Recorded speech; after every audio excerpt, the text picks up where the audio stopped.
Hello बच्चों, आज हम क्या पढ़ेंगे? आज हम पढ़ेंगे जीओडी एंड पीओडी। ठीक है, जीओडी यानी ग्लूकोज ऑक्सीडेज एंड पीओडी इसका मतलब है ग्लूकोज पारऑक्सीडेज। ठीक है, तो ग्लूकोज ऑक्सीडेज एंड पारऑक्सीडेज मेथड इतना इम्पॉर्टेंट है कि हर लैब में इस नापने के लिए कितना लेवल है ग्लूकोज का, अर्थात फास्टिंग, पीपी, रैंडम, ठीक है, ये मापने के लिए का यूज़ किया जाता है। ठीक है, तो हम आज पढ़ेंगे जीओडी एंड पीओडी। इस मेथड से क्या करेंगे, हम करेंगे। ठीक है, तो इसका प्रिंसिपल क्या होता है? इसका प्रिंसिपल है glucose is oxidase to gluconic acid and hydrogen peroxidase in presence of glucose oxidase यानी जीओडी। ठीक है, इसका प्रिंसिपल हो गया। ठीक है, तो इसका रिएक्शन भी हम देखेंगे।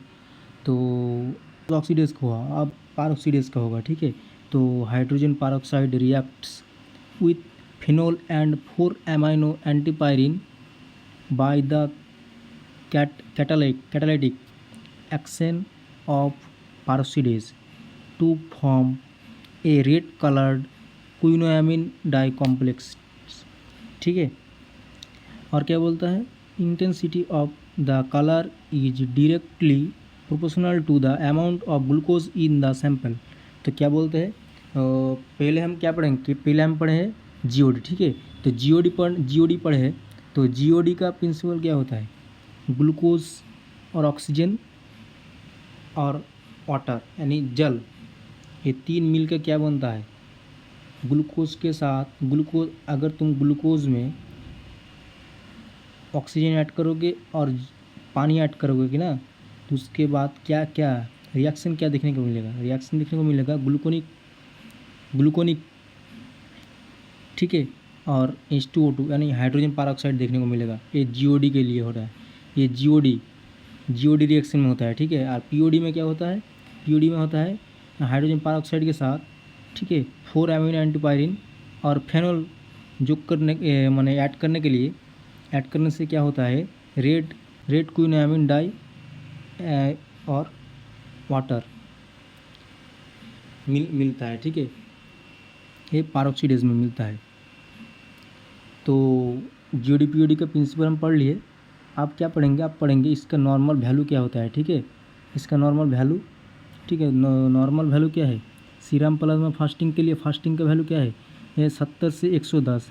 तो ये 70 से 110 नहीं होगा, ये फास्टिंग का वैल्यू है ना, तो यहीं पर होगा 70 से 100। ठीक है, 100 mg/dl, mg/dl, 70 से 100 होगा। ठीक है, 70 से 110 नहीं होगा, 70 से 100 होगा। और पोस्टप्रांडियल अर्थात पीपी जिसको बोलते हैं, इसका वैल्यू कितना होता है? Up to 140। ठीक है, यानी ग्रेटर देन ऐसा 140। ठीक है, mg/dl। ठीक है, हो गया। तो अब उसका हो गया नॉर्मल वैल्यू। अब होगा CSF। ठीक है, CSF का नॉर्मल रेंज क्या होता है? 50 से 80 mg/dl। ठीक है, तब हम पढ़ेंगे रिएजेंट क्या यूज होता है इसको करने के लिए, मेथड करने के लिए रिएजेंट यूज होता है। L1 और S। L1 इसका मतलब है ग्लूकोज रिएजेंट और S का मतलब है ग्लूकोज स्टैंडर्ड। ठीक है, तो इसका माने ये रिएजेंट यूज होता है, तो इसका स्टेबिलिटी और स्टोरेज कितना होता है वो हम देखेंगे।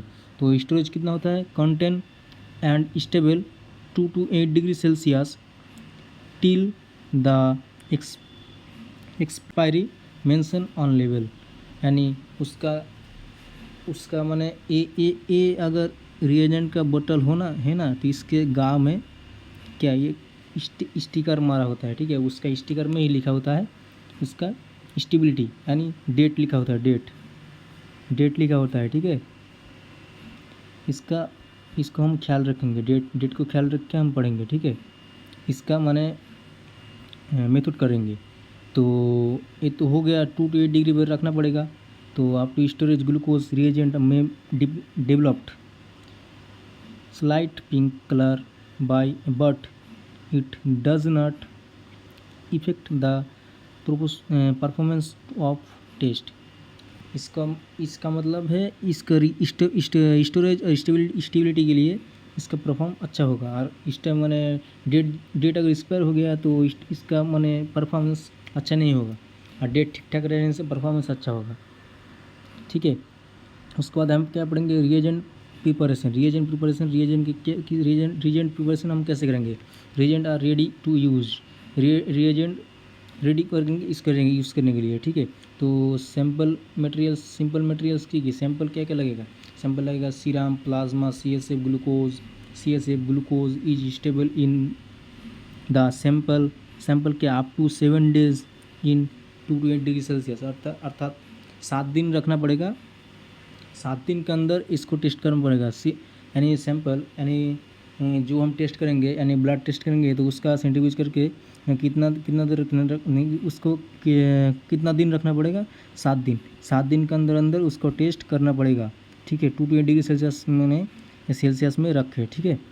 उसके बाद क्या बोलते हैं, प्रोसीड्योर यानी मेथड क्या होता है, मेथड है वेवलेंथ कितना चाहिए, वेवलेंथ चाहिए हमको 505 यानी 505, ठीक है। 505 नैनोमीटर हमको वेवलेंथ चाहिए, ठीक है। उसके बाद क्या बोलता है, उसके बाद हम टेम्परेचर देखेंगे। टेम्परेचर कितना बोलते हैं, टेम्परेचर 37 डिग्री सेल्सियस बोल रहे हैं, सेल्सियस पर RT यानी क्या, टेम्परेचर माने 37 डिग्री के ज़्यादा नहीं और 37 डिग्री कम भी नहीं, 37 डिग्री सेल्सियस में ही रखेंगे। अर्थात RT का मतलब है रूम टेम्परेचर, ठीक है। RT का मतलब है रूम टेम्परेचर है। और लाइट पाथ क्या होता है, 1 सेंटीमीटर। लाइट पाथ है कितना होता है, 1 सेंटीमीटर। और pipette into clean dry test tube labelled as a blank standard test, यानी हम 3 टेस्ट ट्यूब लेंगे। 3 टेस्ट ट्यूब में क्या लिखेंगे, एक होगा ब्लैंक, स्टैंडर्ड और टेस्ट, ठीक है।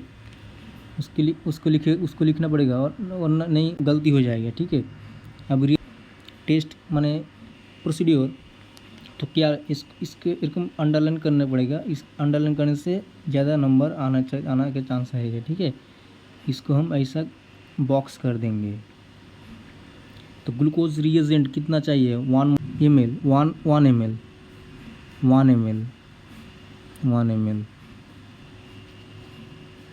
ग्लूकोज रिएजेंट कितना चाहिए, 1 ml चाहिए, ठीक है। 1 ml ब्लैंक में देंगे, स्टैंडर्ड में ही देंगे और टेस्ट में भी देंगे, ठीक है। 3 टेस्ट ट्यूब बोला था ना, ब्लैंक, स्टैंडर्ड, टेस्ट। उस 3 टेस्ट ट्यूब में 1 माइक्रोलीटर करके ग्लूकोज रिएजेंट देंगे। उसके बाद डिस्टिल वाटर ऐड करेंगे 0.01 माइक्रोलीटर, इसमें माइक्रोलीटर होगा, ठीक है।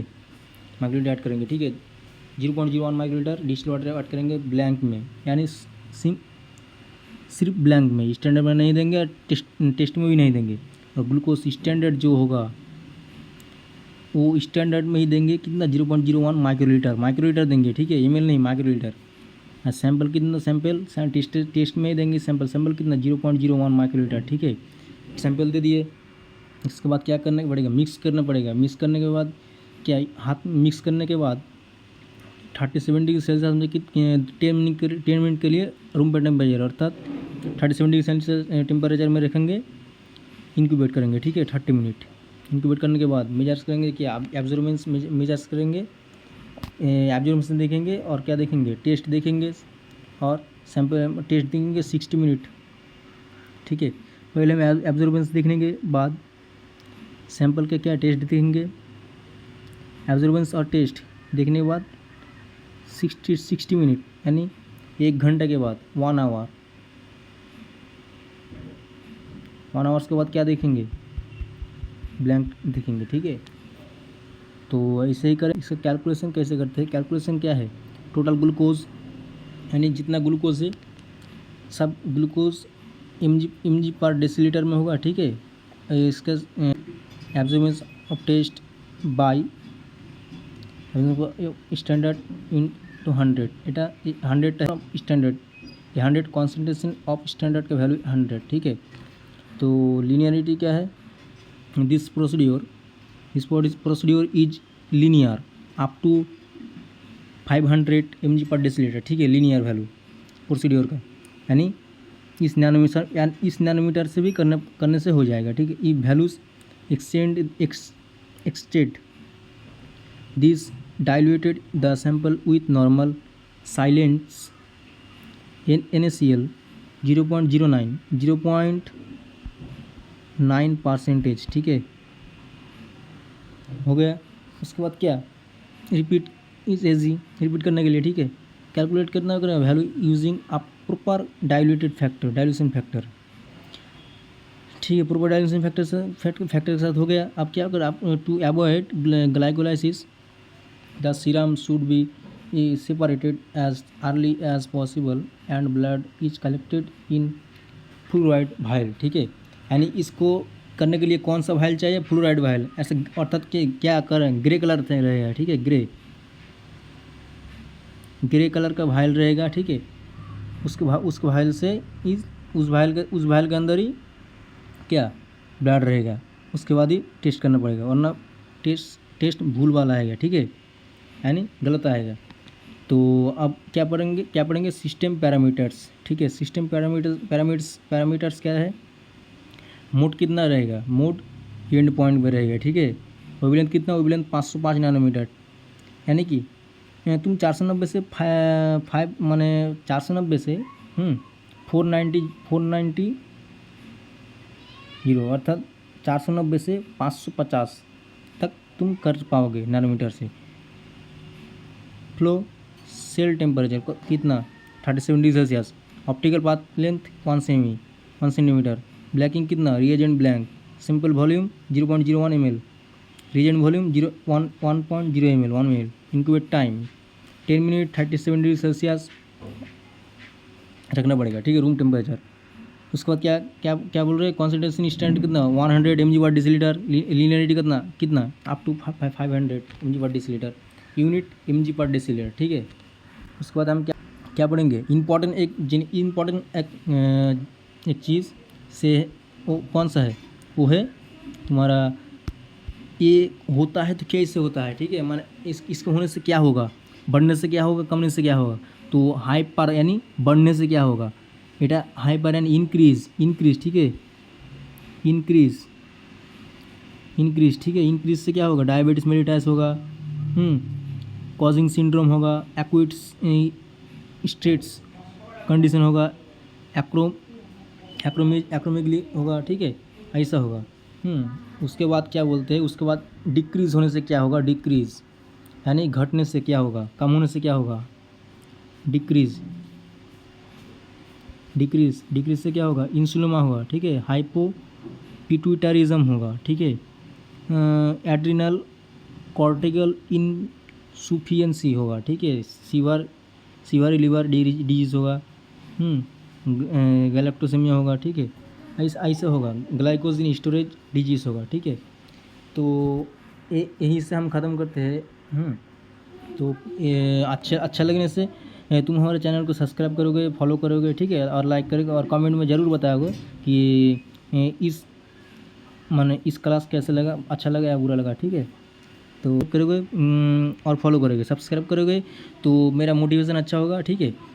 और इसका PDF मेरे टेलीग्राम चैनल में पालोगे, ठीक है, इसकी PDF मेरे टेलीग्राम चैनल में डाल दूँगा, ओके, ठीक है, bye, tata, good bye, thank you.